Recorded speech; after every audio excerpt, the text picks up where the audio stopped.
Thank you. Yep. So, media, yep, thank you. I'm getting the thumbs up. Yeah, no broadcast of this image. Thank you.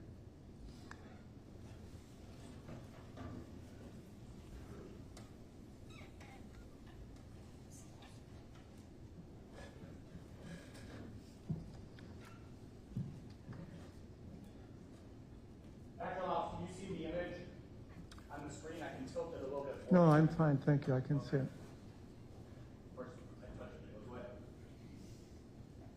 Can you see that? Can you describe to the jury what you mean by linear in the bruising? Well,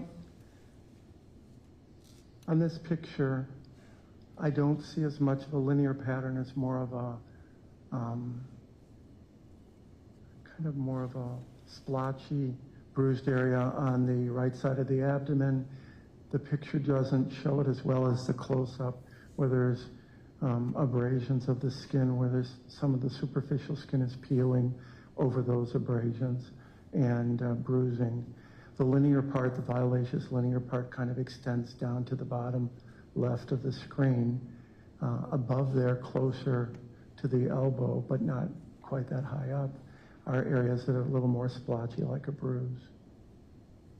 This child has multiple different and distinct bruises on the right side of her abdomen. Is that fair statement? Correct, and the abdomen and the lower part of the chest. And overlying those multiple distinct bruises on the child's abdomen and lower part of the chest is also abraded skin. Is that correct? Correct. Okay. Is the fact that there's abraded skin overlying those bruises also concerning when you're examining this child and considering child physical abuse? Yes, and more for abuse than for volvulus, because with volvulus, there shouldn't be abraded skin. There should not be any abraded skin, right? Yeah, and I should say more for trauma of some sort. Okay. So this child has multiple distinct bruises on the right side of the body, some in a linear fashion, and then abraded skin overlying those bruises. Correct. Okay. Judge, I'm going to ask permission, rather than showing the images, to publish 49 through 52 to the jury, or 56, I think it is, to the jury.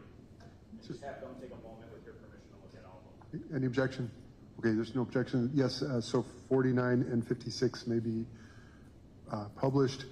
And you asked to admit those, Mr. Torbenson? Yes. Okay. And exhibits 49 through 56 are received and marked.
I can't think of any other,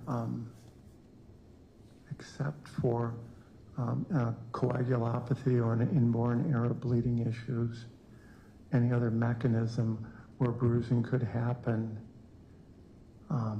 There could be something in the abdomen, as I mentioned, like volvulus, and if it caused bleeding in the abdomen, you might see some bruising. I'm speculating, I'm not a specialist in that, but the sources or the mechanisms for getting bruising in a non-mobile child are quite small.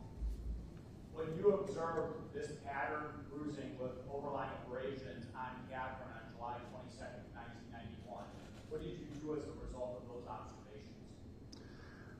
I told the parents that she needed to be admitted to Children's Hospital to be evaluated, and I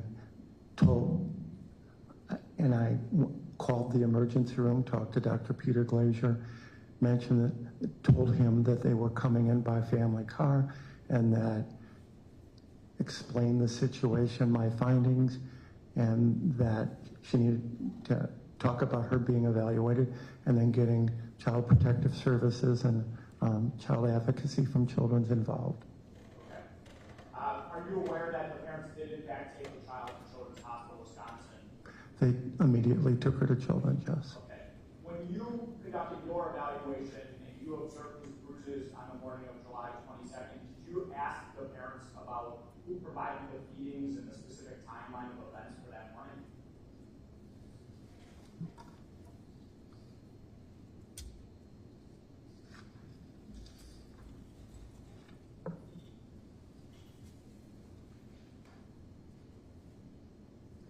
I did not, but that information is available in the children's records because other history takers had gotten that information. So I didn't write it down, so I don't know who did it then. The other history takers being at the hospital? Correct. Okay. Question has been marked as State's Exhibit 48, which are the hospital records from July 22nd, 1991.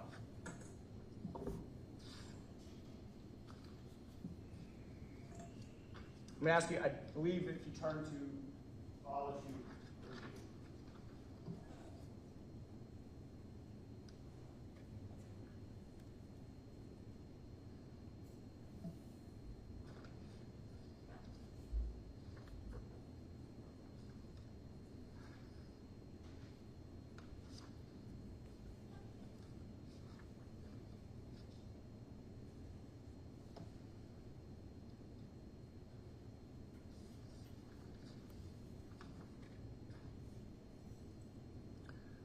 On page CHW page 6 is where I'm referencing.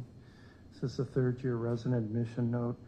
The emergency room note is shorter about the feedings and the events that occurred prior to their arrival. Dr. Grunsky was a third-year resident, and she wrote,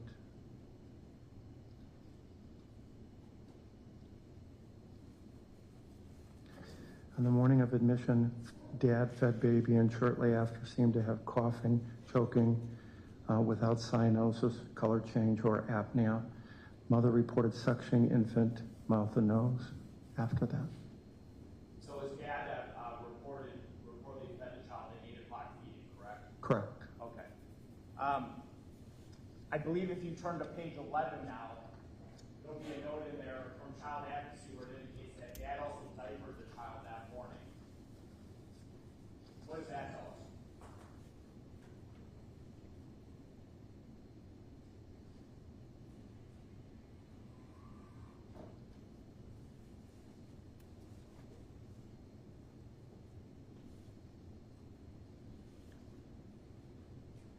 I'm sorry, could you repeat your question? Does that note reflect whether or not Dad observed any bruising on the child when he diapered the child on the morning of July 22nd?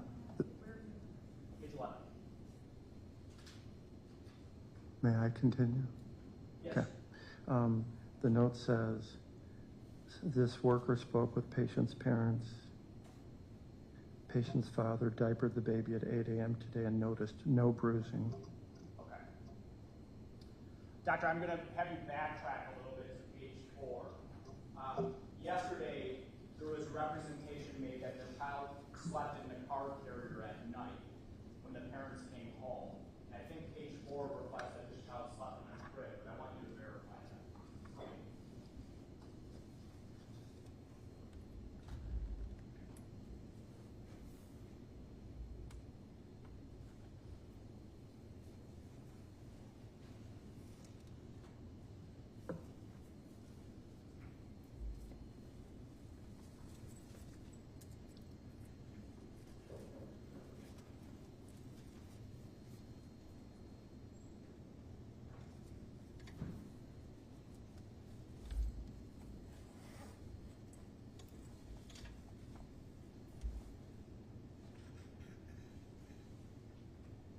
Yes, towards the bottom of the page it said she had been in the crib or held all night. So the parents told the medical providers that Catherine had either been in her crib or held by one of the parents all night, the night preceding admission. Correct. Correct. Okay. You told us about one of 2 conditions that you were concerned about. That first one being an intestinal issue. Was that issue examined when Catherine was admitted to Children's Hospital Wisconsin and ruled out? Correct. She had an abdominal ultrasound done, and that did not show any volvulus. Said the ultrasound was normal or unremarkable. Okay. So that condition was ruled out by the treatment providers at Children's Hospital Wisconsin. Fair? Correct. Catherine remained hospitalized from July 22nd through July 24th of 1991. Correct. And at some point on July 24th of 1991, did you approve her discharge? I did. Okay. In that discharge summary, did you make some statements regarding whether or not these bruises were likely or unlikely from physical abuse? Can we backtrack and talk about the hematology issues? Because that needed to be ruled out before we could make any determination. So there's a family history of heavy menstrual periods and maybe easy bruising. On the day of admission, we consulted Dr. Joan Gill from the hematology department to see if there was any reason why this child would bruise easily or have something abnormal done. She did an extensive workup. All the results were not back by the 24th, but many were. And she felt that it was unlikely to be a hematologic issue, except for there was one test that was slightly low that may or may not be a problem, but it was very unlikely that it would cause significant bruising. So she was okay with the child going home from a hematology point of view. So you had the child examined for this intestinal issue, and you also, in an abundance of caution, had hematological tests to look for a bleeding disorder for Catherine. Correct. And all of the bleeding disorders were eventually ruled out with the exception of this one test that was slightly abnormal, correct? Correct. And even with that result, the hematologist thought this was unlikely a bleeding disorder. Correct. And one of her colleagues is the one I talked to that day or the next day, and she said she thinks this lower level was normal for a premature child at this age, thought it was unlikely to be abnormal, and to repeat it when she was 6 months of age. She thought it was due to the premature birth in some way? More likely, or to be, yes, the answer is yes. Okay. You did ultimately sign off on the discharge of Catherine, fair? I did, yes. And in that report, you indicated that, from your point of view, on July 24th of 1991, this was unlikely abuse.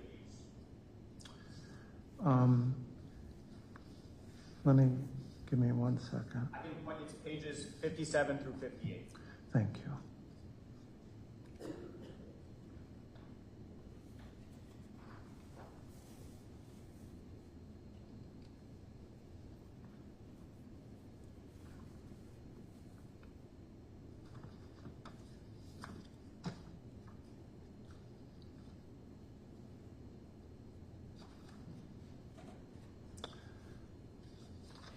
Yeah, there's 1 minute. There's another page I need to reference.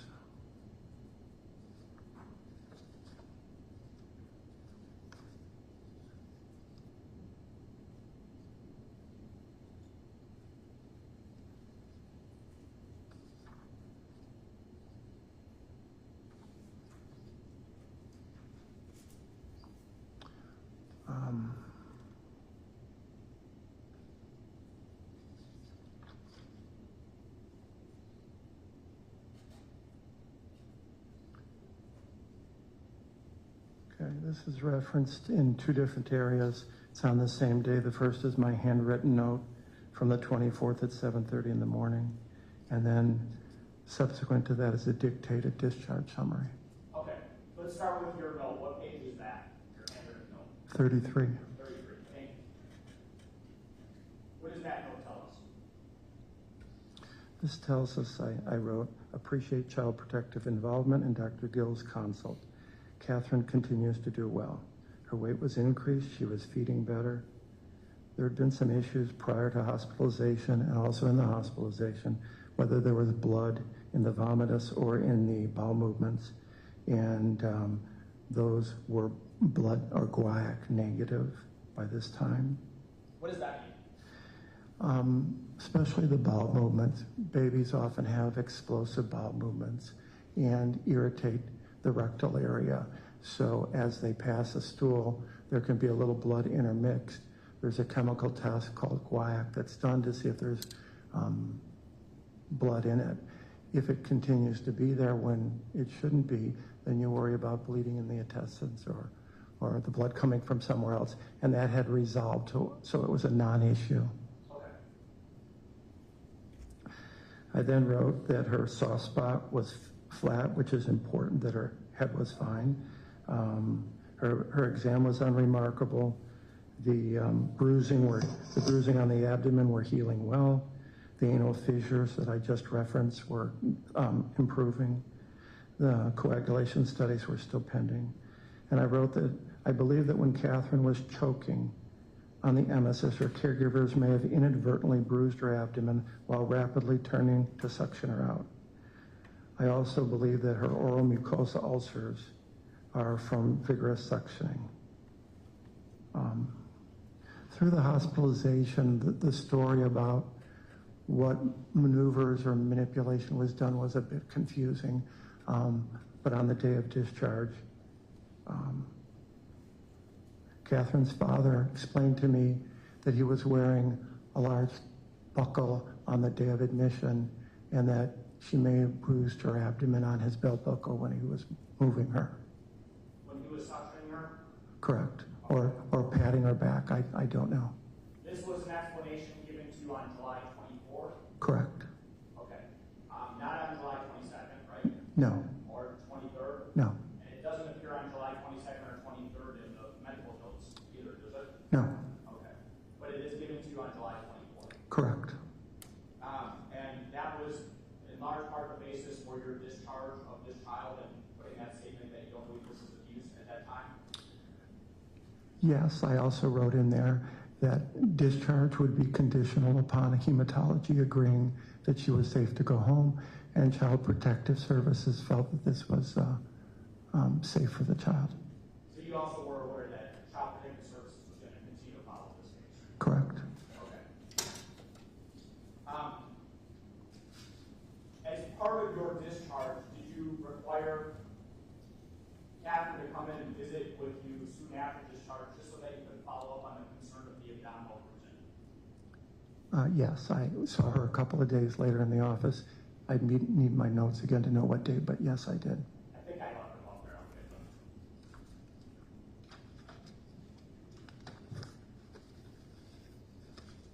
I don't I can think put all I. that together later. That's fine. I don't have them here. I think I gave them back to you. Oh, you did. You're right. I apologize. I'll trade you. Thank you. Here's the clip.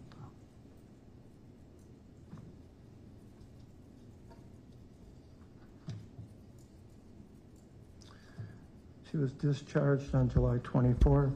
I saw her on July 30th. That was her 4-week checkup, so I saw her 6 days later.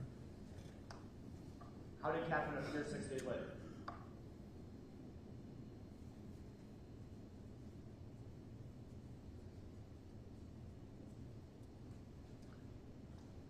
She looked really good. Bruising was resolving, if not fully resolved? Correct. The abdominal bruising was almost gone. The abrasions were healing. She was taking up to 4 ounces of formula to feeding. Her bowel movements were better. Her abdomen was soft. Her exam was unremarkable. I wrote that resolved abdominal bruising, hematology workup still pending. Does your note reflect who brought No, it does not. Does not, okay. Dr. Wells, I want to fast forward to the early morning hours of August 25th of 1991. Were you alerted to Captain Schroeder's hospitalization at Children's Hospital, Wisconsin? I was. I received a phone call between 1 and 2 a.m. What did you do upon receiving that phone call?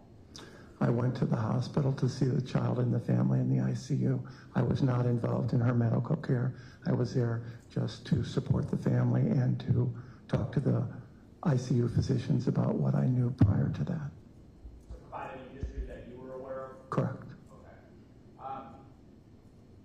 Do you recall around what time you arrived at Children's Hospital, Wisconsin in the early morning hours of August 25th? I'd have to look, but I want to say 4 a.m. 4 a.m.? Okay. Tell us about what you observed when you arrived at the hospital at 4 a.m. on August 25th, 1991. My recollection is only from what I wrote and read in the chart. And I gave you those records back, but I wrote a very short note in the chart saying, Dr. Day called me, made me aware of the critical condition that Catherine was in. I spoke at length with Dr. Day. I spoke with the social worker who was there, and I spoke to the parents. The only exam I did of the child that Dr. Day wanted to show me was the retinal hemorrhages in her eyes. Did you observe those? Yes, I did. Do you recall anything about the father when you arrived at the hospital? Well, in my note I wrote, spoke with Dr. Day, social worker, and parents. And I didn't write in the chart, but I remember as I was walking out, the mother was grieving at the bedside, and I saw the father sleeping in the waiting room. Father was asleep in the waiting room. Or he appeared to be asleep, correct. That were also reflected in other parts of the medical records that would support that, right? It would. I did not document that, though. Do you remember that? I vividly remember that from 33 years ago. Okay. I would move the two medical records that I provided as I did previously. Thank you, Dr. for the question. It's Exhibit 48. I believe Exhibit 47 is already in. Any objection to Exhibit 48? No, Judge. Exhibit 48 is received and marked. And Ms. Pinks? Thank you, Judge. Doctor, we've just gone through some of your handwritten notations from 33 years ago, correct? Mm-hmm. Do you have an independent recollection of any of those visits? Of the office visits? Your or the office hospital? visits, correct. No, I don't. Well, yeah, I remember the bruising on the abdomen.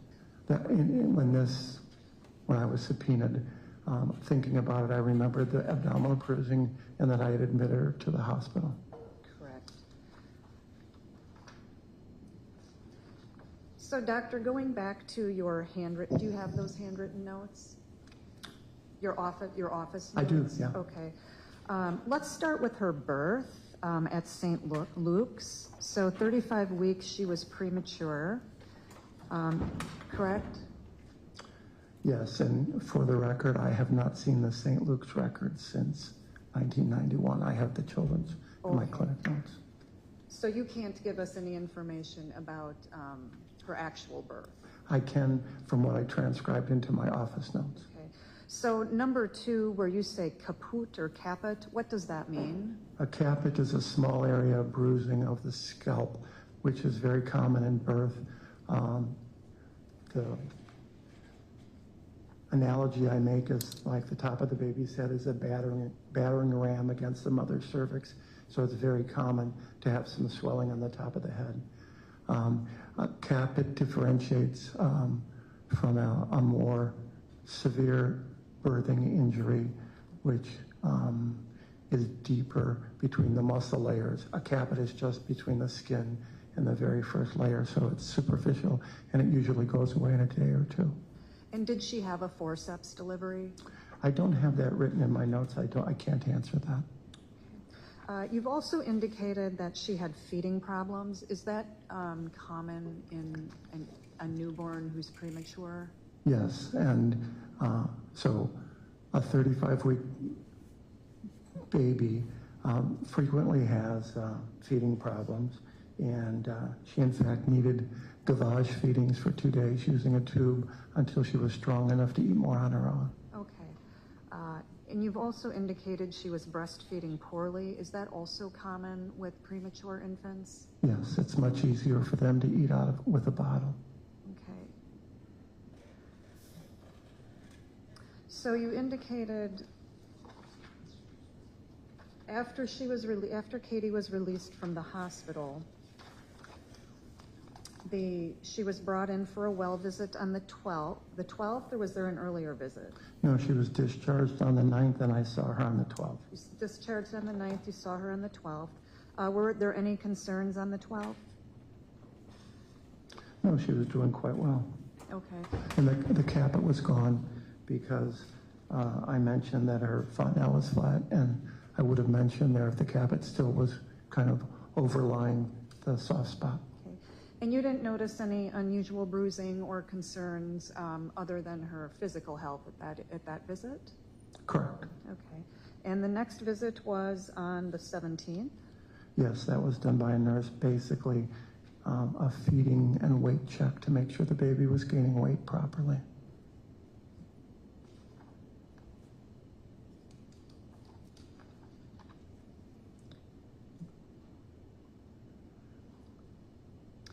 Doctor, when the when the baby was released from the hospital, she was sent home with a suction bulb. Can you explain to us what that is?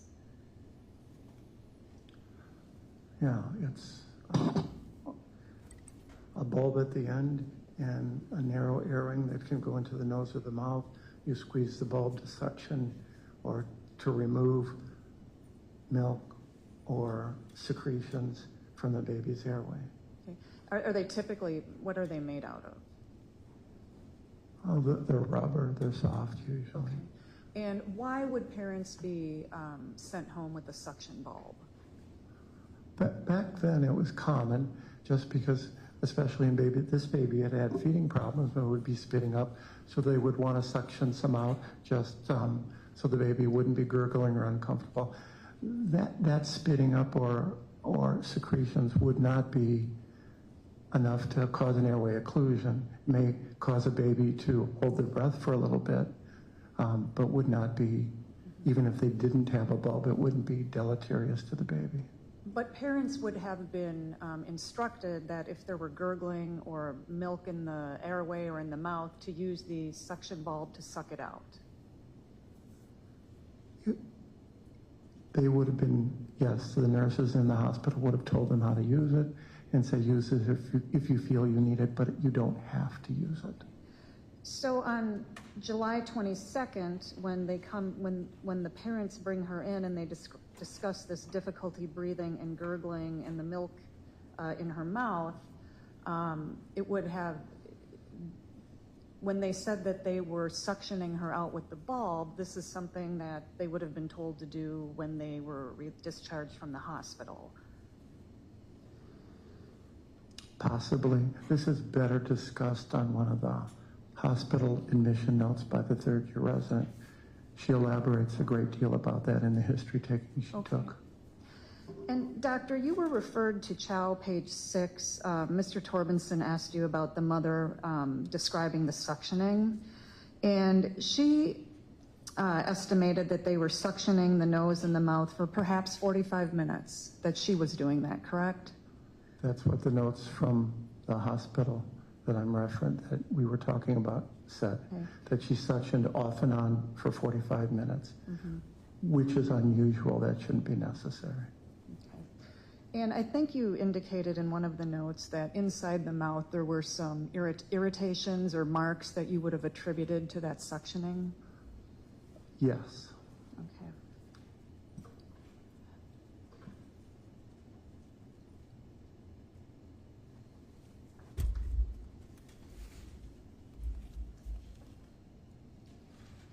Doctor, on the 22nd, when Ron and Christine brought the baby into the office, their concern was difficulty breathing and gurgling, correct?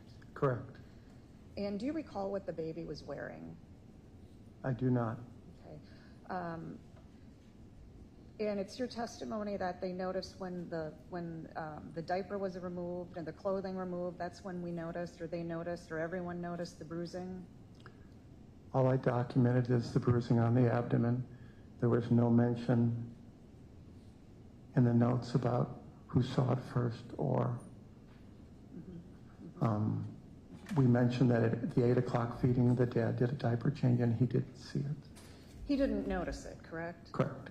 And again, if the child were wearing a onesie, would he necessarily notice it? No. Okay. And doctor, you weren't with... Excuse me, but I would say that if it was a diaper change, he would have had to unsnap the onesie's hook underneath the crotch area, and you pull it up so that you can get at the diaper to do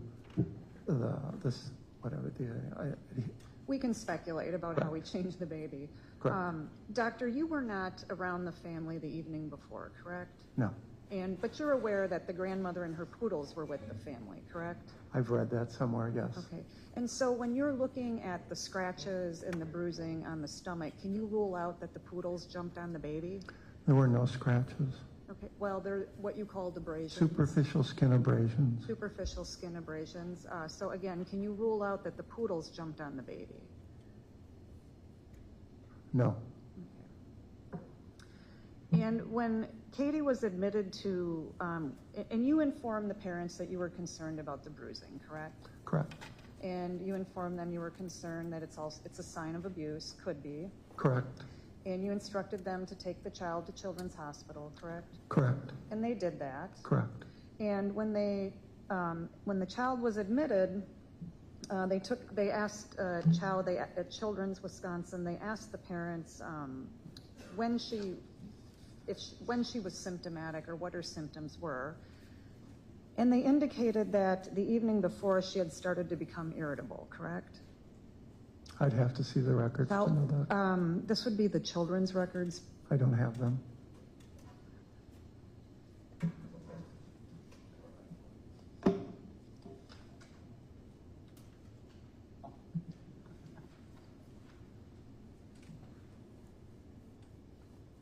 Thank you.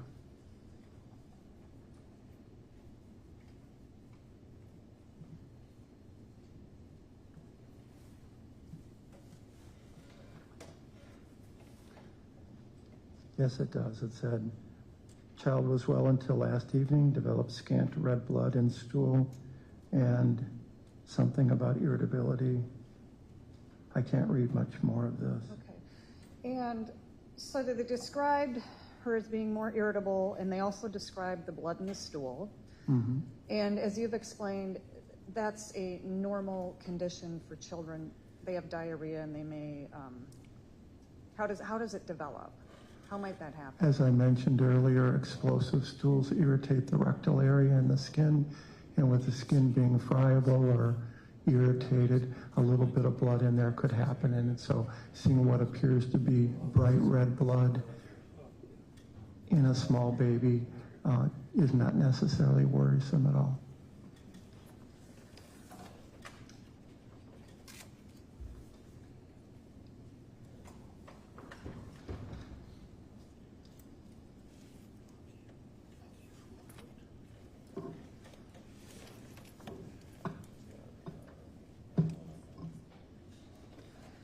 Doctor, you were asked about the note that said the child was in a crib or held all night long, but you don't have any independent knowledge of what was going on or who had the child the night before. I do not.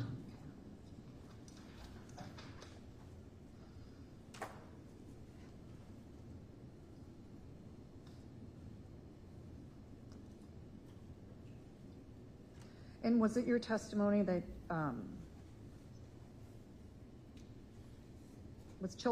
was Child Protective Services at the hospital? They were notified at the hospital, is that right? Correct. And so the parents were aware the Child Protective Services was notified? Correct. I think the sequence is child advocacy from Children's Context Child Protective Services. Okay.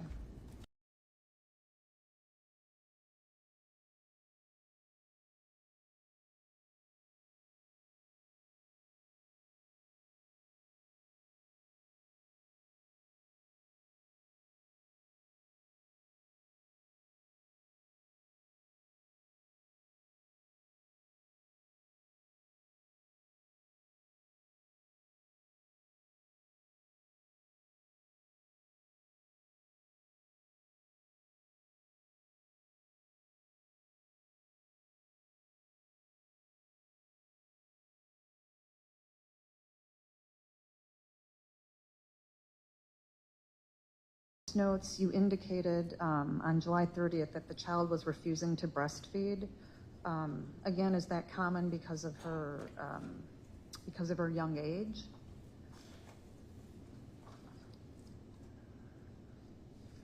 Not necessarily just because of her prematurity. Babies who are both breastfed and bottle fed often prefer the bottle. So that given the choice, the babies will start refusing the breast, knowing if they wait long enough, they'll get the bottle. So if you look through the notes, there are times where she breastfed better and then wasn't breastfeeding well. But frequently when children get both options, they choose the bottle. Okay. And I believe on an earlier note, on the 17th, you indicated that Katie was nursing 3 times during the day and 4 times at night with half-hour feeding each time. This would be on the 17th.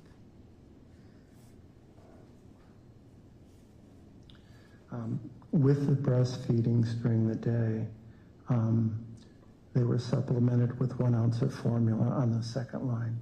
So a half-hour feeding time supplementing with 1 ounce. That appears to be during the breastfeeding. Mm-hmm.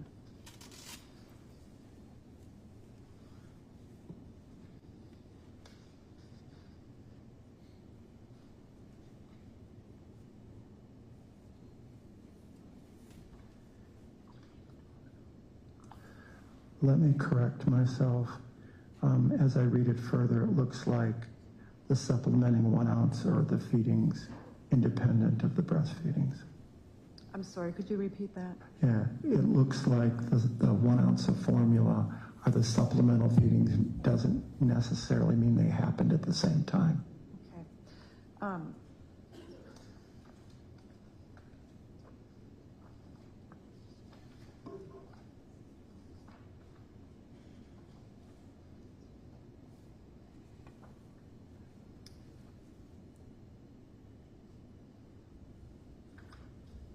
Doctor, you were showing this photo. Is this bruising all up in this area here, or is this artifact from the photo? That appears to be artifact. The bruising as documented is lower on the right-hand side. So this is not a good representation of how she appeared in your office, as far as this darkened area. The abdominal photograph is a good representation. From the nipple line up at the chest, it is not.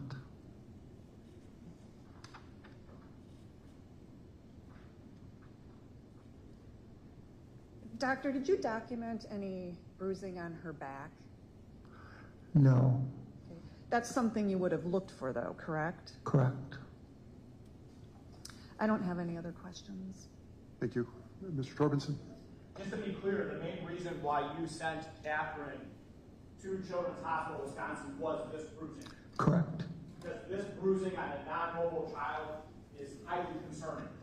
Correct. And we need to get to the bottom of what caused that bruising. Correct. And what we were left with after the child was hospitalized from July 22nd to July 24th is it's not an intestinal issue. It's almost unlikely kind of impossible bleeding disorder, and therefore it has to be inflicted in some way. Is that fair? I don't think we knew on the 24th for sure about the bleeding, but we knew within a few days later. You knew within a few days later? Correct. Okay. And another way where you look for a bleeding disorder is you actually monitor the child and physically look at the child on follow-up visits, right? Correct. And you look at things like finger pokes for blood tests, or you look at any reason they would be bleeding, like the tears at the rectum, and if they did not cause prolonged bleeding, it would be unlikely to be a bleeding disorder. So if this child did in fact have a bleeding disorder, we would expect to see other signs of easy bruising on this child on visits, right? Possibly not, absolutely. Okay. And you have no history of additional bruising on this child? I do. Visits, do you? No, there's notes in my office charts about a social worker seeing a bruise on an ankle after discharge, but I did not see her then. I did not document it. You didn't document any bruises? No, I just documented the note that I got a call from the social worker saying she was concerned about a bruise on the leg after that first hospitalization. And those are the social workers that are monitoring this from a physical abuse perspective, correct? My understanding for the Child Protective Services, yes. Yes, okay. Now, I want to go back to this dog scenario. There is no mention in any place, in any way, shape, or form, that any of the parents reported seeing the dog in any way, shape, or form jump on this child. Isn't that right? There's nothing in the records that say that, no. And the parents reported in the note that they were either with the child, holding the child that evening, or had the child in the crib that evening, right? Correct, that's what the emergency room note says. Not a single person reports seeing a dog do anything to these children, right? Or to this child. Correct. And by the way, this is like a tiny little poodle, right? I don't know what the dogs were, no. Okay.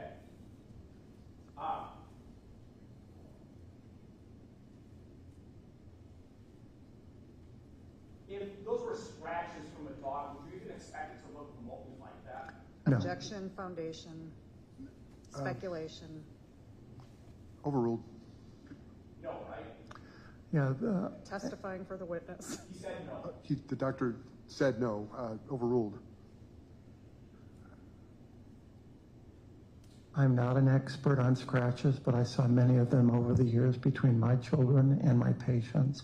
And the sequence of bruising and the sloughing of the superficial skin did not look like scratches to me. Thank you. Doctor, you've testified, or it's been put to you, that the only options are a bleeding disorder or abuse. But you also have to consider accidental means, correct? I'm sorry, you have to continue. Accident. There's also accident in the differential. Could you clarify what you mean by accidents? Sure. We've seen the pictures, correct? Correct. And Mr. Torbenson has presented the options as a bleeding disorder or abuse. But there's also the possibility of some type of accidental event. Like being dropped or like a seatbelt, or what are you talking Well, about? the dog's jumping on her.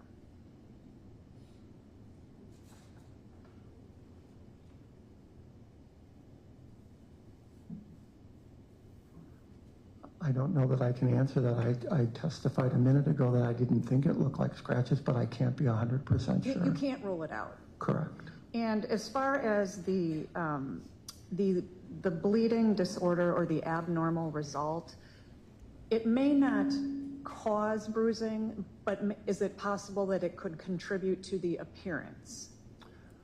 I don't know that answer. You'd have to talk to a hematologist.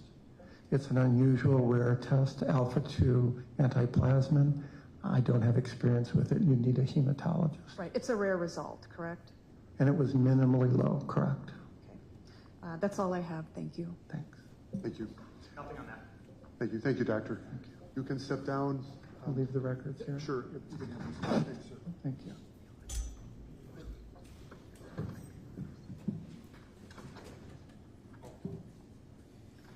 Judge, we have a, yeah.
Let's get heard. I think we have to call it. Yeah, okay, Madam Clerk. State of Wisconsin versus Ronald Schroeder, 21 CF 3608, appearances. Matthew Torbenson and Shelley Grosso appear for the state. Assistant State Public Defenders Charlie Glynn, Kathy Cates, Colton Hannis, and Mr. Schrader, who's present in court. All right, good morning, everyone. We're back on the record in this jury trial. The jury's in the jury room. I understand Exhibit 44 has been located. Parties, your arguments then regarding the admission of that exhibit. I'll start with the state. Judge, I think the court essentially ruled on this issue already, to be fair to the court. The court, in essence, said that you were suppressing, you used the word suppressing, and that's what I remember about the court's decision, but you were, in essence, said that the report, the ultimate conclusions of Dr. Alan Stormo were not coming in because he was deceased, and that the medical examiner's office needed to review the matter and provide an independent opinion, which they did do. Part of that opinion was looking at his report, so I had it marked as an exhibit, and to the extent that the defense's argument in this particular case is nothing has changed in 33 years, at least with regards to the physical evidence, I didn't see any prejudice to it coming in with the ruling that he said this was a homicide in 1991. If they are objecting, I would ask that the court receive 44 into evidence, but we can decide later on what part, if any, or if none of it goes to the jury. So that was the court's ruling. I respect the court's ruling, but it did, at least it was talked about in the course of the trial, and so I marked it as an exhibit, and I moved it to come in. I think it can still be part of the record, but we can decide what, if anything, or none of it goes back to the jury later. Thank you. Ms. Pakes? I agree. All right, and I agree. I don't think I intended to use the word suppress, but I think that the case that has come out since my ruling is Smith v. Arizona. I'm sure parties are, well, you're very familiar with that case now. I think my ruling was consistent with that holding by the Supreme Court, but how the court treats that report, I think, is governed by that opinion. So I agree. Dr. Tolomek discussed Dr. Stormo's report during her testimony. It is one of the bases for her conclusions that she discussed in her testimony. And so the court will receive and mark Exhibit 44. If the jury asks for it, though, we'll discuss which portions, if any, they can view. All right. Thank you. Anything else before the jury comes back? No, thank you. Thanks. Ms. Pakes? No. Oh, okay, thank you. We'll bring in the jury, please. All rise for the jury.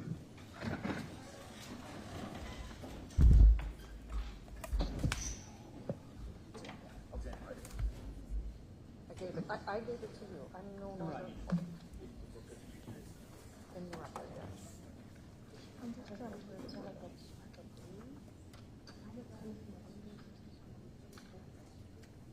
yes, he did. It was one of our key victories. Oh, no, I'm good.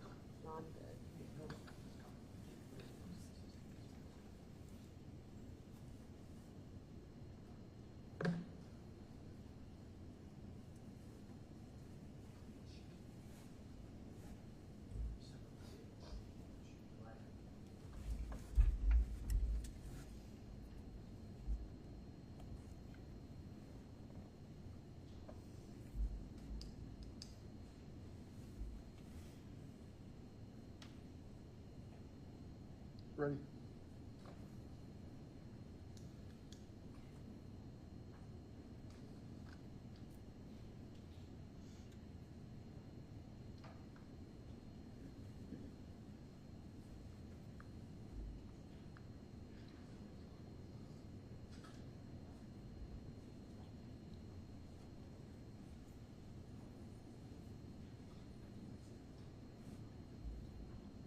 Hey, everyone, please be seated. We're continuing with the state's case. Mr. Torbenson. State calls Christine Reuters at the stand.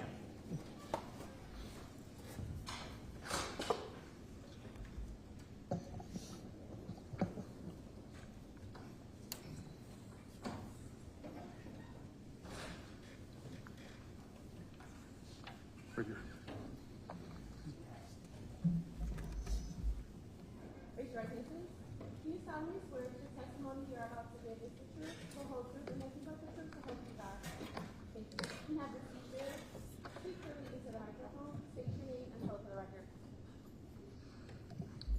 Christine Reiter, Christine Reuter.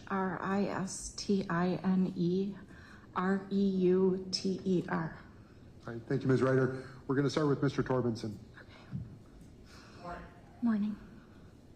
Do you know a person by the name of Ronald Schroeder? Yes, How do you know that person? I was married to him How long were you married to Ronald Schroeder? a little under 5 years. Did you see him in the court today? Yes. Can you point him out and describe what he's wearing for the court records? I can't, Stipulate identification. It's clear they know one another. So ordered. Thank you. Christine, can you tell me how you met the defendant? I went to a company picnic with a friend, and he worked at the same company at a different branch, so he was there.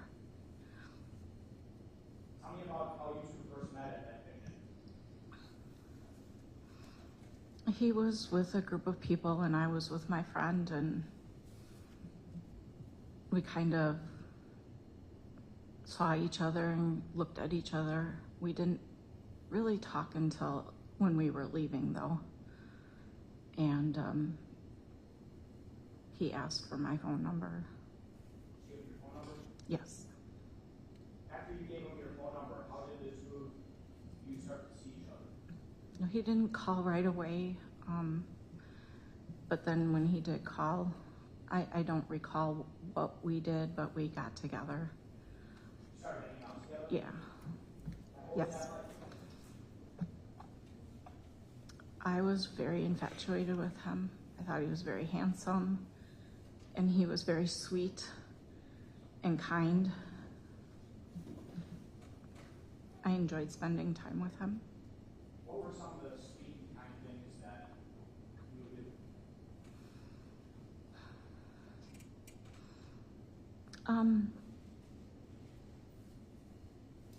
He gave me attention. He held my hand. I don't really remember a lot, but we just went out and he gave me his time. He gave you his time, and you remember him being sweet and kind to you? Yes, Do you remember about how old you were when you started seeing the defendant? I was 19. 19 years old. I believe so, yes. At some point, did you go away to college? I did. Where did you go to school? UW Whitewater. Who did you room with? My sister. Where did you stay with your sister? We stayed in the dorm. You're on your own. What was it like living with your sister? It was a lot of fun. She had a great group of friends that I joined in with a lot and did things with. She was a year older than you, Yes. so she kind of knew the college life already. Is that Yes. fair? And did she kind of bring you into the college life with her? She sure did. When you went away and started attending UW Whitewater Mm-hmm. with your sister and you were staying in the dorms, what was your relationship with the defendant during that time? We had just started dating, so it was, that young puppy love, and we did things together a lot, and I would go home on weekends and we saw each other then. You go home on weekends to spend time with the defendant? Yes.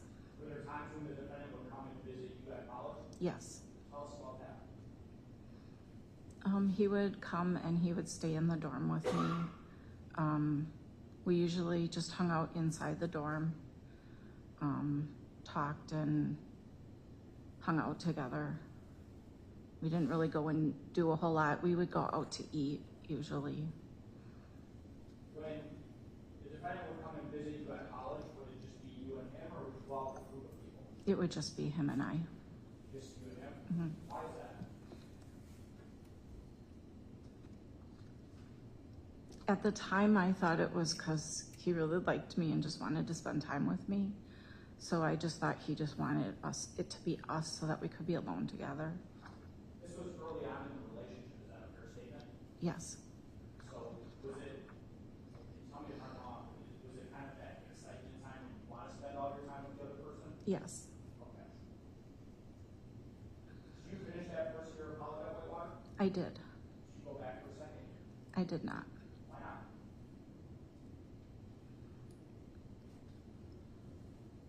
not? It was, sorry. It was mainly to be closer to him, and so we wouldn't be apart so much. He wanted me to be closer. Was your relationship getting more intense during that first year that you were away to college? Yes. What were you doing in terms of spending time with him? Did that increase or decrease? What did that look like during that first year of college? I think it increased. He came up quite a bit, and when I was home on the weekends, I spent a lot of time with him when I wasn't working. At some point, did it get to where you were spending almost every weekend with him, either at UW Whitewater or back home? Pretty much, yes. What did that do with your relationships with people at UW Whitewater?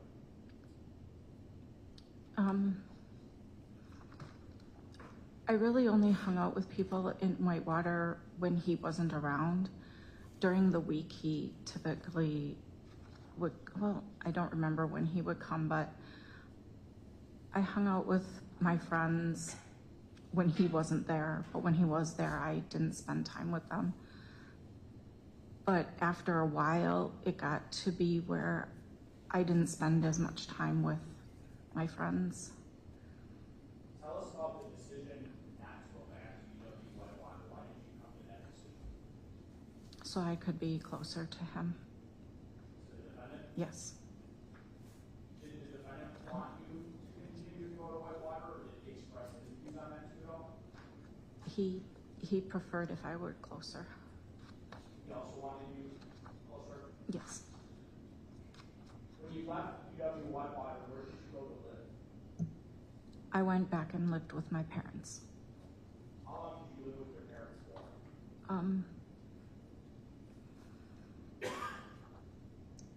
It wasn't real long, because I think it was shortly after the school session was started that next year that I left. You left your parents? Yes. So maybe the summer? I think it was, yeah, just at the end of summer. Okay. When you stopped living with your parents at the end of that summer following your first year of college, who did you move in with? I actually moved in with a friend of mine. She lived with her mother, and I stayed in a room in her house. How long did you live with that friend? I don't recall exactly how long, but I think it was maybe a month or so. A month or so? Yes. During this entire time frame, tell us about your relationship with the defendant during the time frame that you're home for summer and you go out with a friend. It just continued to grow, and we spent more and more time together. I was falling in love with him. Is it a good relationship?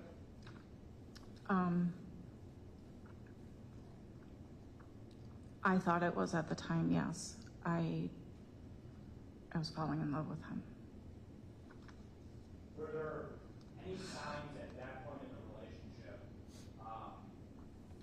that you look back on now and say that should have been a warning sign? Oh, yes. Tell us about those.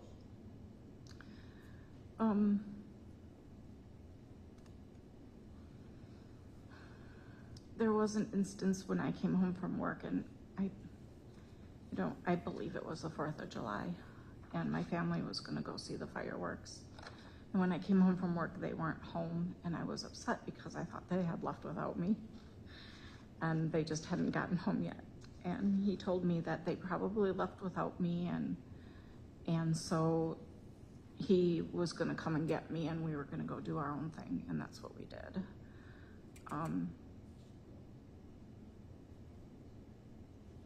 At that point in time, you were not living together yet, right? No. So you were looking to spend some time with your parents, your family.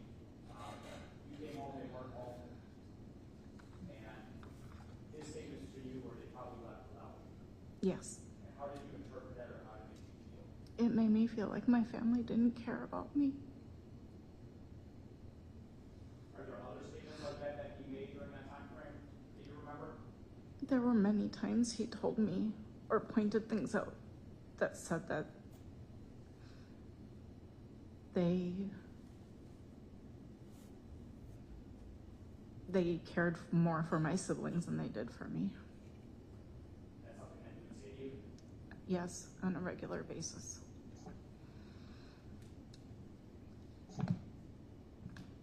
When you leave UW Whitewater, did you begin to work somewhere when you came home? I was working at a grocery store. I had been even before I went to Whitewater, so I worked there mostly on weekends. I don't remember when I started working at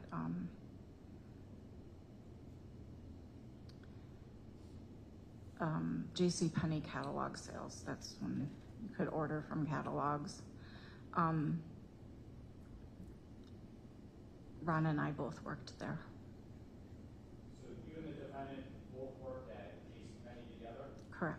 Is that before you are living together? Yes. Okay. Were you working in the same area? Yes, we did. We did catalog sales to start, and then they asked us to do work at a section of it where we tried to sell travel packages to JCPenney credit card holders. So during this time frame, you left UW Whitewater, you come home, lived with your parents for a little bit, then moved in with a friend for a month. You are working with the defendant, right? Yes, And you're also spending your spare time with the defendant? yes. When do you move in with the defendant? It was a while. I don't remember the year we moved in together, and I kind of was homeless for a while. I moved from place to place. I stayed at some friends' houses. At one point in time, I stayed with Ron's mother because I didn't have anywhere to go.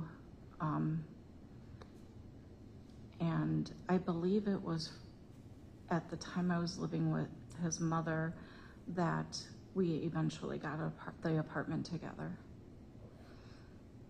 Do you recall approximately the year or month that happened? I don't recall.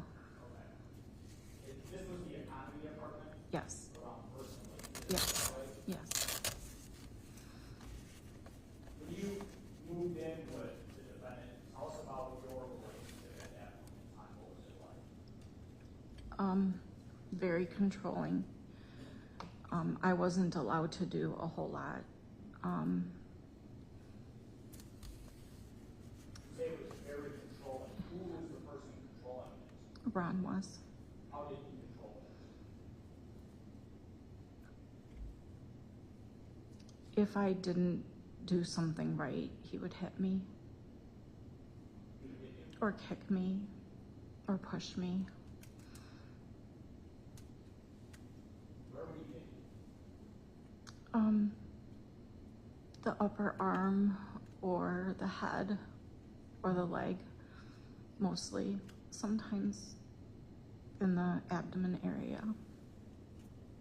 You described your situation as being homeless a little bit, moving from friend to friend, before moving in with the defendant's mother, and then eventually getting this apartment right on First and Lake.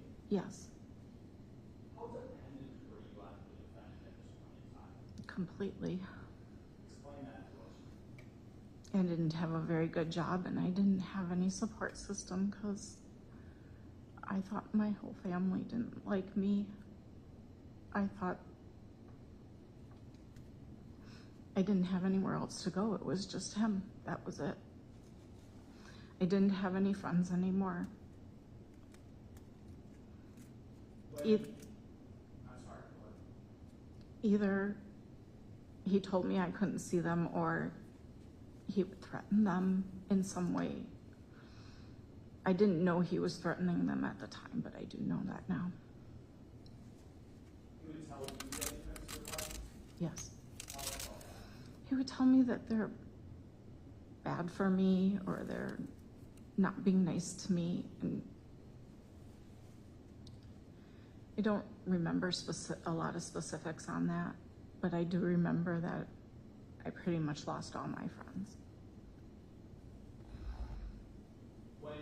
he would hit you if you were striking him down, that it would be because you did something wrong.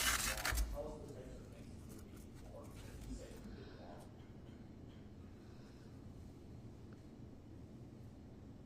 I don't remember a lot of what I did wrong.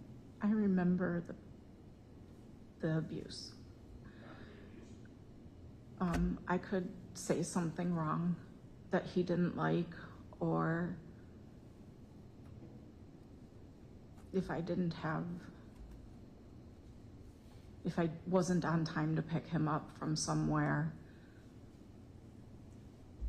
There was an instance where I was training for work down in Illinois, and at the end of my training, he was going to take I believe it was the bus or the train, I don't remember which one it was. And he missed the one he told me he was going to take, and I was waiting at the bus station for several hours, and this was before cell phones, and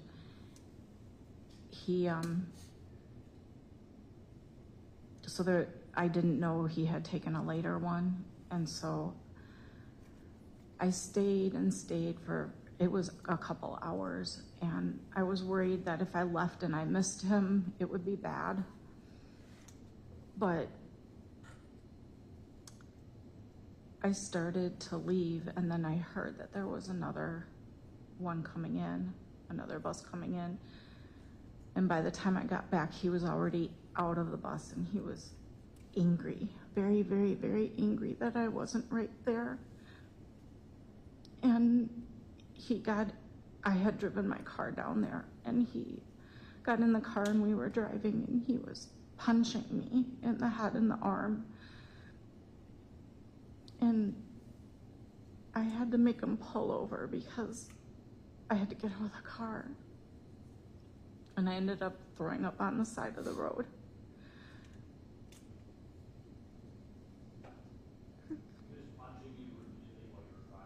I wasn't driving, he was driving.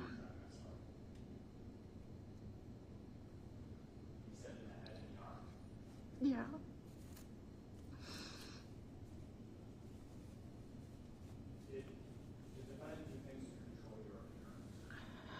Yeah, yes. He continually told me I was fat. He told me on several occasions that I don't ever want to look like my mom. She was overweight. My mother. Can you tell me, Ray, what was your weight around this time when you were dating the defendant? It fluctuated between about 85 pounds and 100 pounds. 85 pounds per pound? Yes. Did he do other things to talk about your appearance? He told me I was ugly.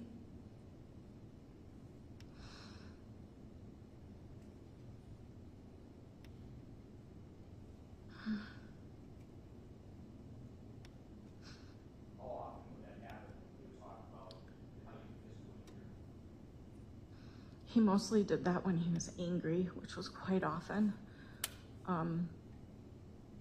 But it was on a regular basis.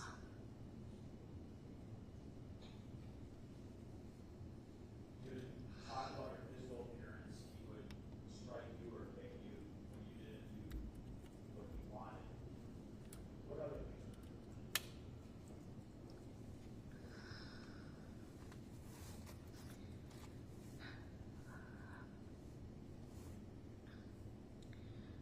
Basically, my whole life just revolved around him.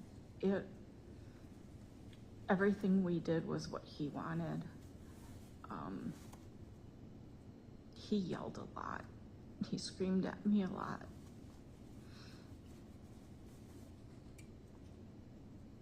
What would be his reaction if you talked back to him? He yelled or I tried not to talk back as much as possible, but he would just get worse. It would get a lot worse.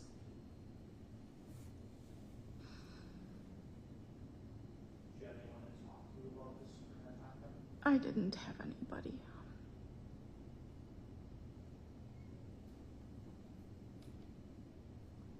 Was he physically abusive to you in an apartment on First and Lane?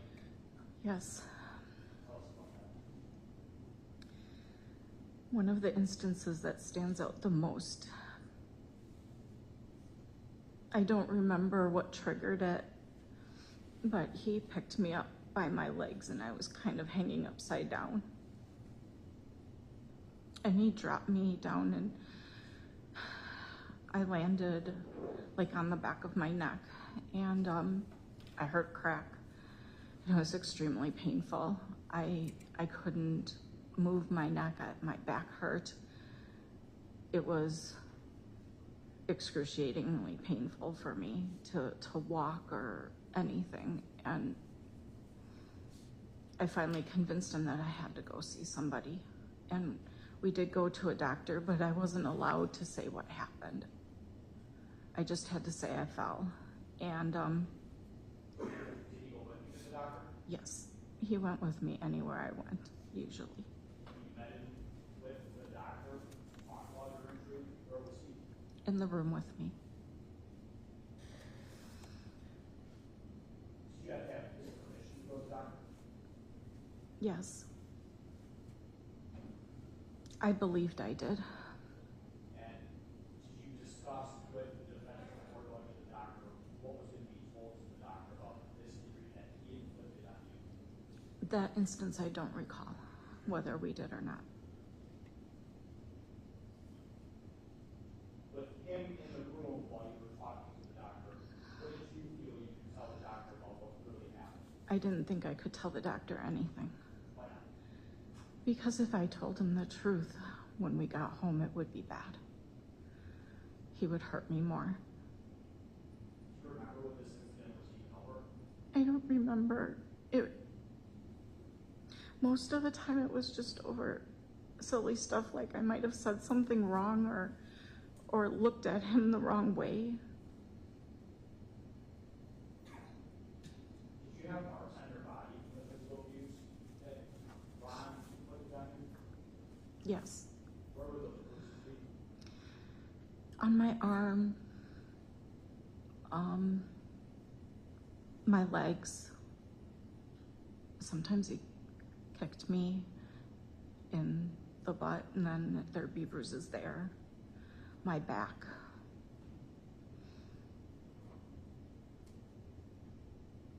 Did you do anything to make sure no one saw these bruises? Yes. I always wore clothes to cover it. Why did you do that?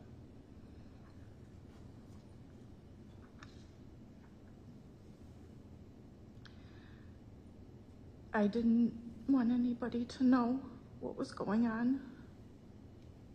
I felt that it was my fault that it was happening. And if I told somebody and somehow it got back to Ron, it would make it a lot worse. Do you feel like you had anywhere to go with anyone? No, Do you feel like you had a person to tell? no.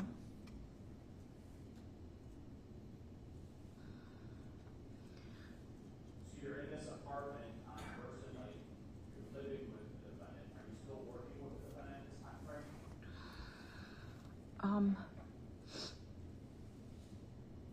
Yes, eventually we both started working for Labor World. Labor World? Labor World, yes, L-A-B-O-R World. correct. What company was that? It was a staffing company. They provided workers day jobs. So both you and the defendant started working there. He got a job there as a salesman, and eventually the girl that was working in the office was leaving there, and I took over her job at that time. So he worked there first for a little bit. Did the defendant help you get that job? Yes, Was this during the time frame that you were living in that apartment on First and Lane? yes. Okay. How long did you live in that apartment on First and Lane? Oh my, a couple couple of years. I don't remember exactly how long. Tell us about another instance of domestic violence that you recall in that apartment.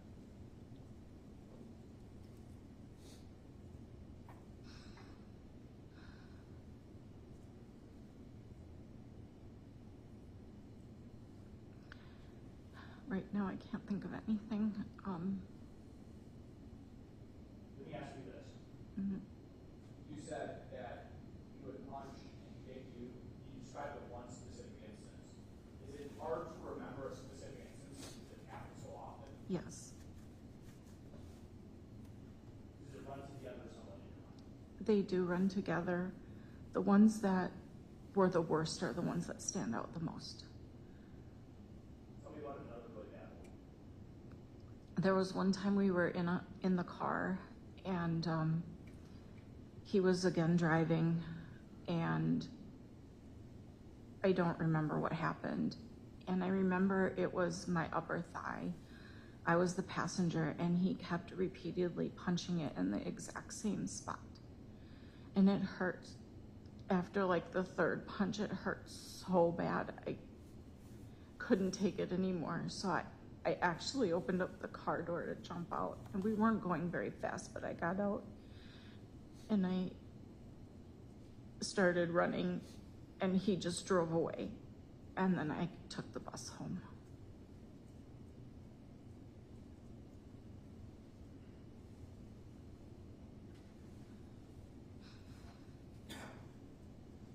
Were you financially dependent on the defendant? I would say I wouldn't have been able to live on my own, I don't think. But I was making my own money at the time at Labor World. Was your money your money? No, we just pulled the money together. Pulled it all together? Mhm. Were you able to control your money? Did you have access to the money you pulled together? Yes, I did. I did have access to money, but we didn't have very much money at all. There were times that we didn't have really anything to eat. We didn't have a lot. And so there wasn't any money to do anything other than live, pay the bills. When you were in this relationship with the defendant, did he give you things to make sure you could keep track of people? Yes. Tell us about that. It started with a pager. And when he would page me, I would have to call right away. When were you given this paper? Oh, I really can't remember when that was. Okay. The pager came from the defendant? Yes. And what was an explanation given by the defendant when he gave you this pager of what he could do? He said he gave it to me because he wanted to make sure I always had a way to get a hold of him, or he could always get a hold of me if we needed to get a, well, I suppose I wouldn't be able to get a hold of him on the pager, but it was just so he could get a hold of me whenever he needed to. Was that how it was used in reality? Yes. Especially if he called and left 911 on the pager, then it was very much an emergency.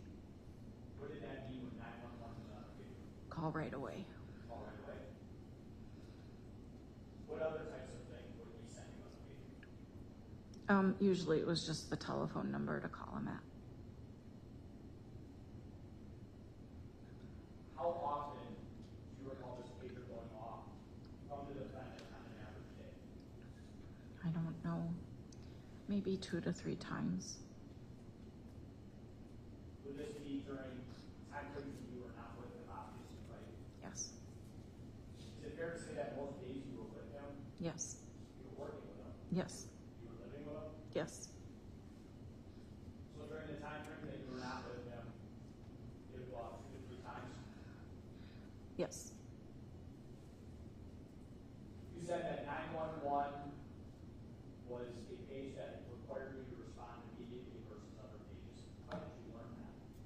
Well, if I didn't call back right away, he'd be very angry. It usually would end up in a fight, Verbal fight? verbal, physical.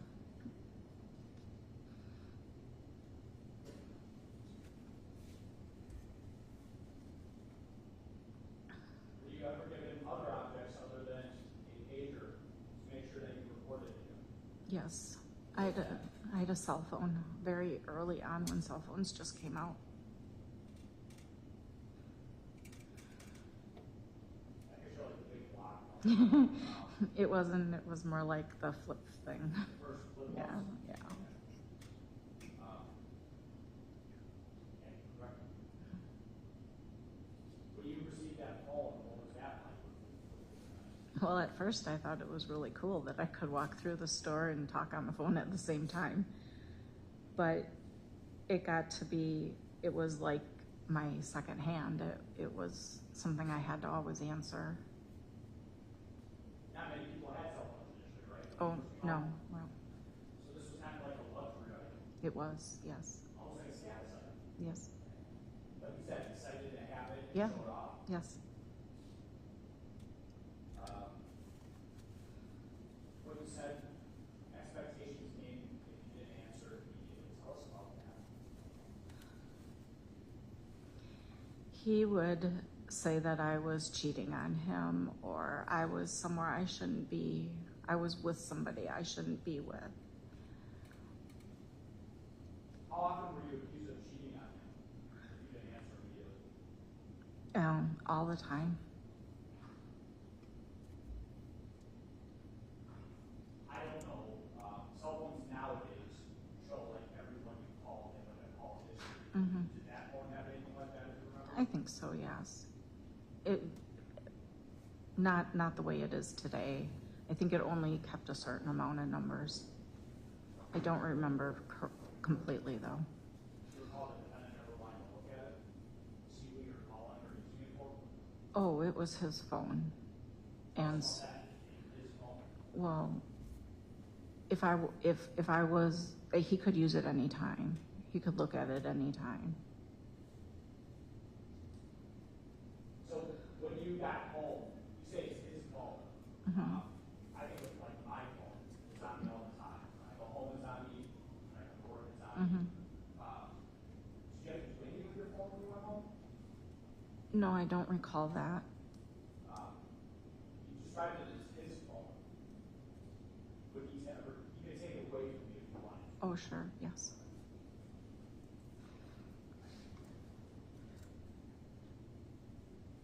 During this time frame at that apartment on First and Lake, give us an idea of how often he became physically abusive to you. I would say it was every couple of weeks at a minimum. Every couple weeks at a minimum. Mm-hmm. What about verbally abusive to you? All the time. It was constant. Anything that would set him off. If he had a bad day at work, he took it out on me. You gave us some idea of what he would say, that you were ugly, that you were bad, that you were cheating on him. What other things do you remember him saying to you? So verbally berate.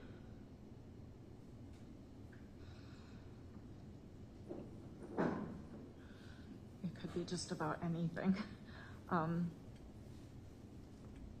At the top of my head, I can't think of things right now. I'm sorry. Did he call you names? Oh, yes.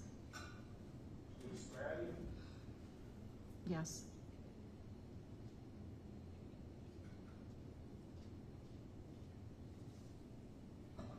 At some point, you move into the apartment at 9070 West Waterford Square, is that right?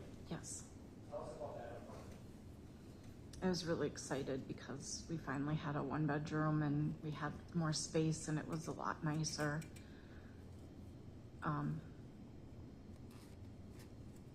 That apartment was in the city of Greenfield, County of Milwaukee. Yes. Where was the apartment located in the building? It was in the center of a row of apartments, but it was right off of a side street, so there was not another apartment building across from us, but there was behind us. Do you remember how many units were inside of that apartment building? I don't recall. There were quite a few. Did you have an upper or lower unit? We had an upper unit.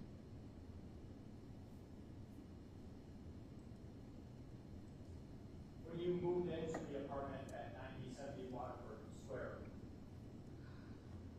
where were you working at the time? Were you still at? I don't remember. Okay. You and the defendant worked at Labor World for quite some time, is that a fair statement? That is a fair statement. Were you at Labor World when you were pregnant? I was working at Labor World when we moved into that apartment. I remember now that I remember driving from there to Labor World.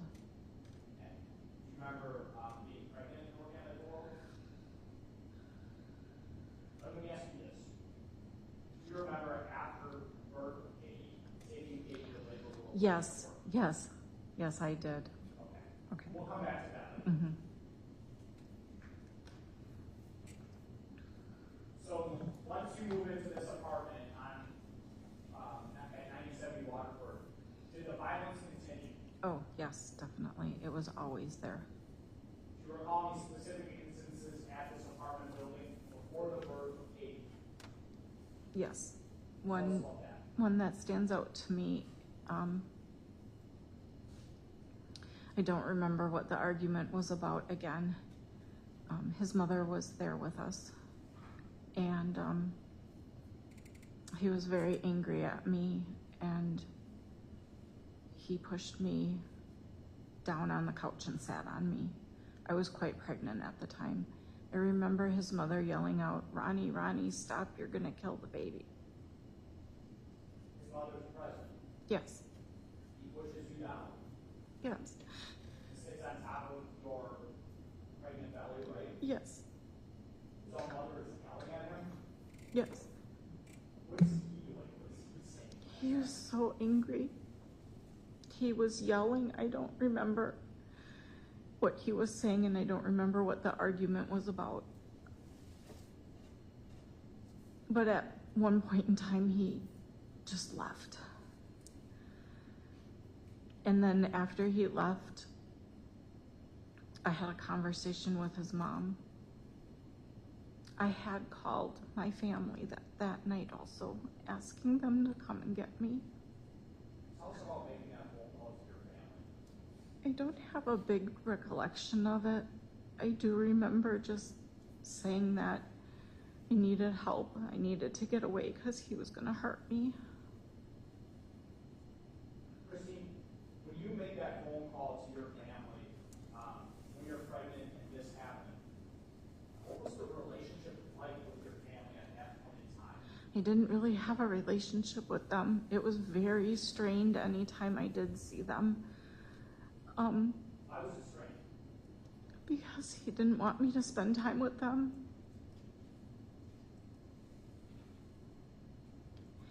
He wouldn't. What does it tell you that on that evening, in the context of a strained relationship with your family, you placed that phone call with them? What does that tell you? I was really scared. I thought he was going to kill me. Did you place a second phone call with them? I did. Why did you place that second phone call? After he left, I sat down and was talking with his mother.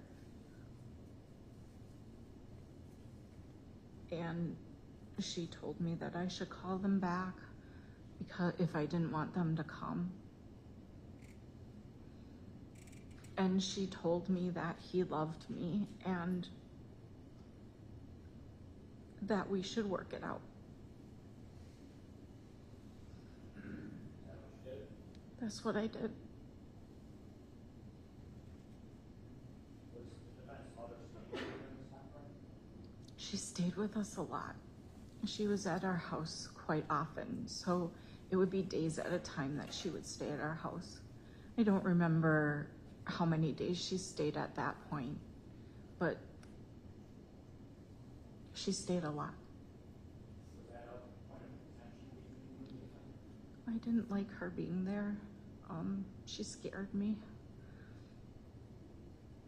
from what I knew of her, she was not a nice person. And yes. And she could be really nice at one point and be screaming and yelling the next point.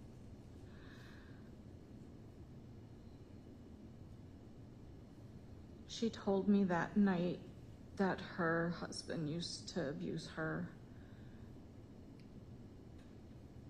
Tell me And about another time that this defendant abused you in an apartment, if you remember one.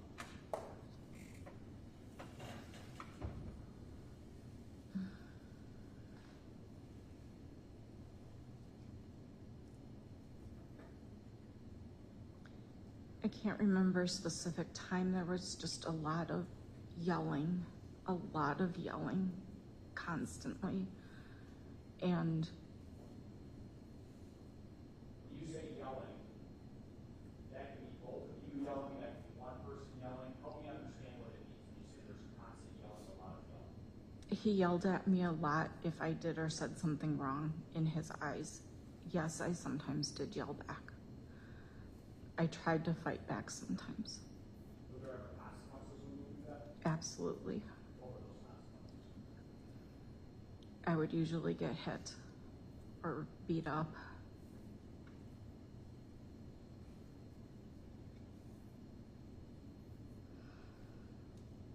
I was always afraid to do or say things.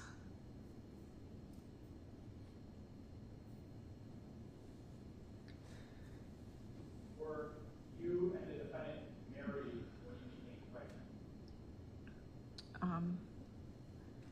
I was pregnant when we got married. You were pregnant when you got married? Yes. So you were already expecting at the time that you and the defendant got married? Yes. How far along were you when you and the defendant got married? We got married in May. So I was like 6 months pregnant. May of 1991? Yes. And tell me about being pregnant. It was great. I loved being pregnant. Just feeling her kick and grow inside me, and I was happy about that. I was excited to be a mom.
It was wonderful. She was beautiful. She was perfect. She has dark, dark eyes and lots of dark hair, just like me. And she was tiny, but she was so beautiful.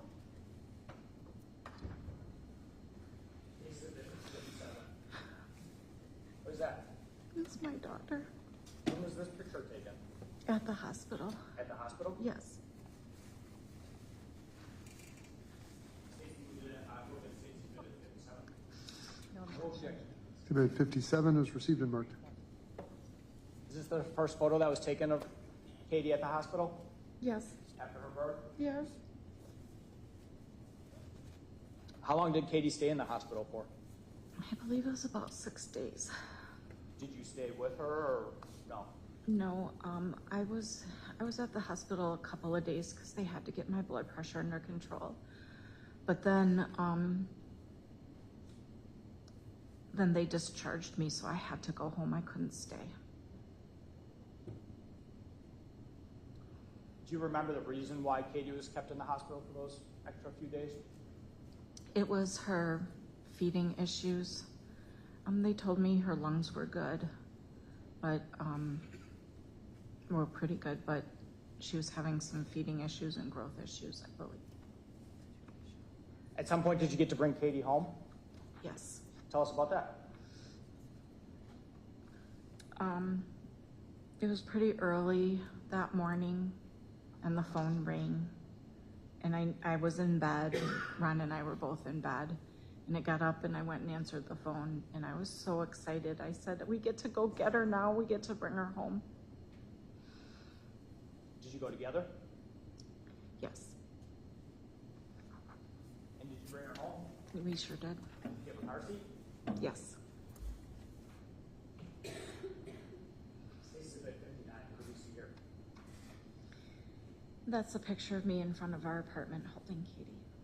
You can see the address, 9070. Yes, Was this taken the day you came home or shortly thereafter? that was the day we came home. This is the day you came home from the hospital with Katie. Yes. On Route 59 evidence. No objection. Exhibit, was that 59? Yeah. 59 is received and marked.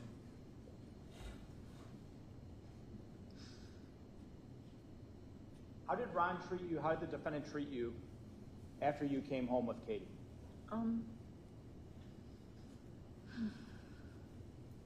Things were good for a little while. Tell us about that. Tell us about the good parts that you remember when Katie I mean, came we home. were new parents trying to navigate a premature baby.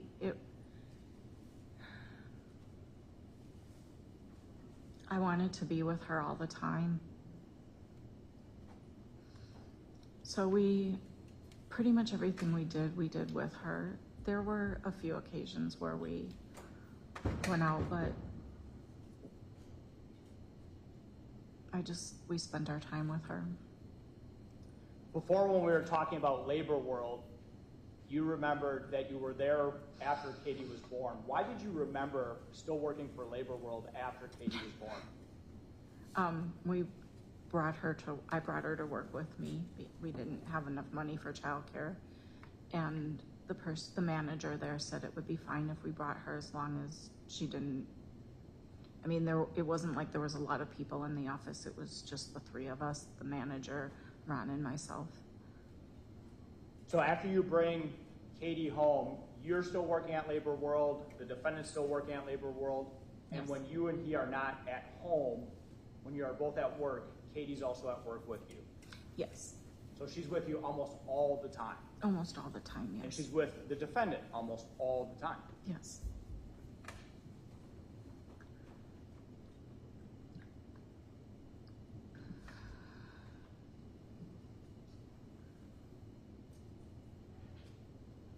I want to talk about July 22nd of 1991. Actually, let's talk about the evening before.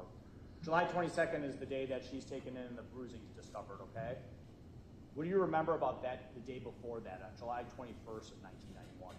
We both worked, and then we went to Mexican Fest, and Ron's mother came with us. Delphine, the defendant's mother, came with you to Mexican Fiesta? Yes.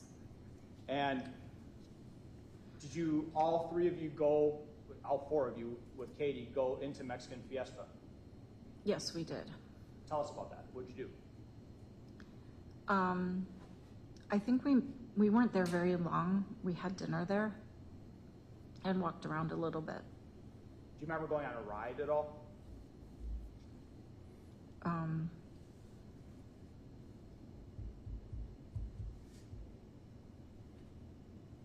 That wasn't at Mexican Fest. Okay.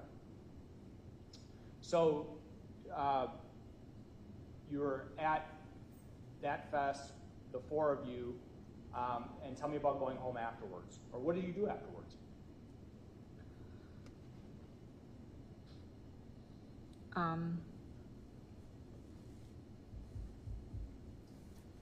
sorry, the days kind of run together, so I'm not sure if we just went straight home after that. I know Delphine came home with us. Okay. Did she have dogs? Yes. Describe those dogs. They were teacup poodles, so they're very tiny. I have no idea what that means when you say a teacup poodle. So, describe it. They were super small, like I'm gonna say between 5 and 7 pounds. They're very small dogs. Did the dogs stay with you often? If Delphine did, yes. So if she was there, the dogs were there? Yes. Okay. Did Delphine stay that evening? Yes, she did. When you and the defendant were living at that apartment, 9070 Waterford, did you have a crib for Katie? We had a bassinet for her. Where was the bassinet? It was in our living room. It was in your living room? Yes. Describe the bassinet for the jury so they understand what it looked like. It's an oval-shaped bed for the baby. It's raised so you don't have to bend over too far to put them in or take them out. But it's much smaller than a crib. It's not like a normal baby would take up most of the bassinet, a normal size baby, not a preemie. Can you approximate for all of us the height off the ground that this bassinet was? I want to say it was up to about my waist, so I don't know. I'm not very good at judging that height. That's okay. Let me ask it this way. Is there any way these teacup poodles could access the bassinet and get inside of it if Katie was inside of it? No. Judge, this may be I don't know if this is a good place to break for the morning. Okay. All right. We're going to break a little bit early for lunch, everyone. It's about almost 1:45, so I'm going to ask everyone, remember to not talk about the case still. We'll continue after lunch, 1:30 again. So everyone, please be back at 1:30. Leave your notebooks here, and we'll see you then. All rise for the jury.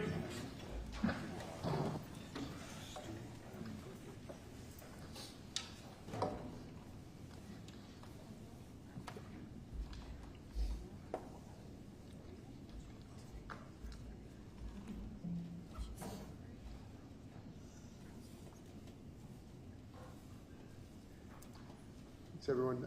Please take your seats. Ms. Ryder, you can step down.